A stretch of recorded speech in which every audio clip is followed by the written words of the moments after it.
government discounts. There's no half price for government. We, as a matter of fact, when we have contractors do things, we have to pay what is referred to as Davis Bacon wages. It's prevailing wage. Don't mind doing that. I'm all about prevailing wages and those type of things to contractors. But the bottom line is it's very, very expensive. As we speak, we're working on yet another break in a stormwater system that was put in many, many years ago by somebody outside the city. It was annexed, and once we annexed that, we became responsible for about 1,000 feet of large underground stormwater system. A couple years back, about 100 feet back flat, and it cost us well over 100,000. A couple weeks ago, about another 20 or 30 feet of flat, and now we're responsible for that as well. And we'll have that issue with that water line and other water lines really on a daily basis or on a weekly basis.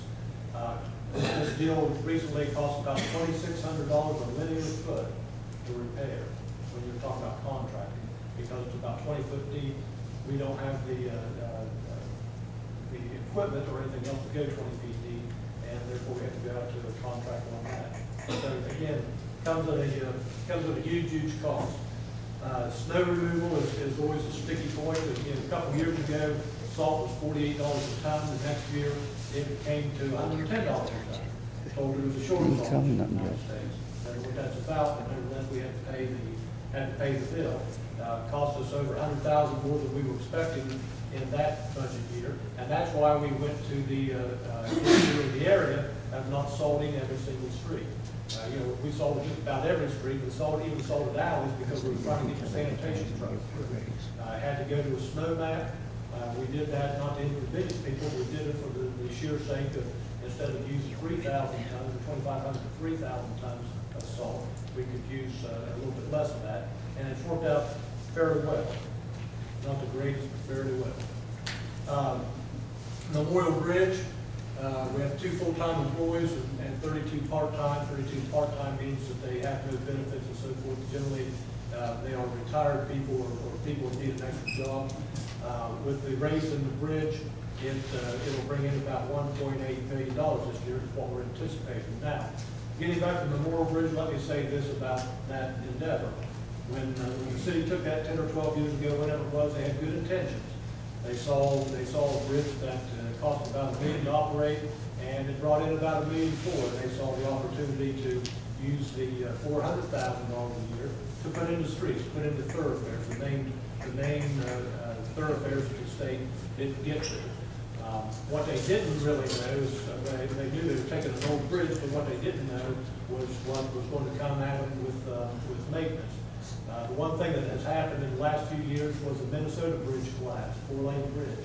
And that changed all the state and federal mandated regulations on operating bridges, maintenance schedules, inspections, and they even require now ultrasound inspections.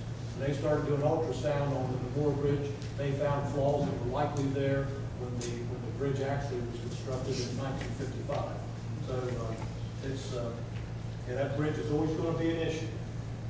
Eventually, the deck of the bridge will need to be replaced. It'll be well over $10 million to do that. If we were to properly just paint the bridge, and that means to properly do it, strip all the lead paint off, capture it before it falls into the river or onto the ground, to keep EPA from finding it, and then repaint it. It's about $16 million price tag. That's a lot of money for maintenance on the bridge. And again, a lot of the schedules now are state and federally mandated.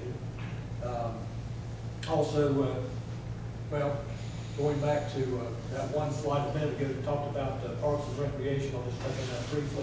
And we bring in a little bit of money. We have a lot of expenses on running the parks and swimming pools. We did get the YMCA to come in and operate it, and they did a very good job at saving us some costs as well. Parking pays for itself. That's why it's called an enterprise fund. I was asked today by somebody, why don't you sell the city parking lots? Personally, I don't want to be in the parking business, but the truth is we have to maintain income from parking to pay the bonds on the parking garage. And that's something that can be looked at some years down the road, but certainly not in the immediate future. Getting back to the parks, we don't switch back on the slide, but I'll also tell you that we have 150 acres of parks in the city. The city park, Parksburg City Park being the biggest, and then we've got several other parks scattered all over the city of Parkersburg, along with buildings and grounds. So the Parks and Recreation Department, along with the building and grounds and flood wall department, take care of a lot of acreage and a lot of facilities. The flood wall itself is pretty tough to keep up with as far as mowing during the summer also. And that's just a shot of some of the things that building and grounds and Parks and Recreation get involved in. Parking, we talked about that. Some of the other major expenses that we have to deal with, state mandated, is the pension costs. Again, unfounded mandates. I was talking to Senator Frank Dean today. We had this conversation a lot. And the problem is that in the 1980s, the state legislature did a lot of things with pensions and insurance and cost of living for public employees. And they thought it was a good idea that a lot of these folks have cost of living. Again, not opposed to it, but they passed a law and told the municipalities to find the money. And we just passed this, you come up with the money. Our pension fund compounds 7% in police, compounds 7% in fire each and every year. And that's a big issue for us, and it's one of the things that the Municipal League of West Virginia battles with legislature about all the time, those type of things, and trying to correct some of the things that were done in the 1980s. But it's state law that we have to follow, and we're mandated to do just that. It's workers' comp, it's self-funded.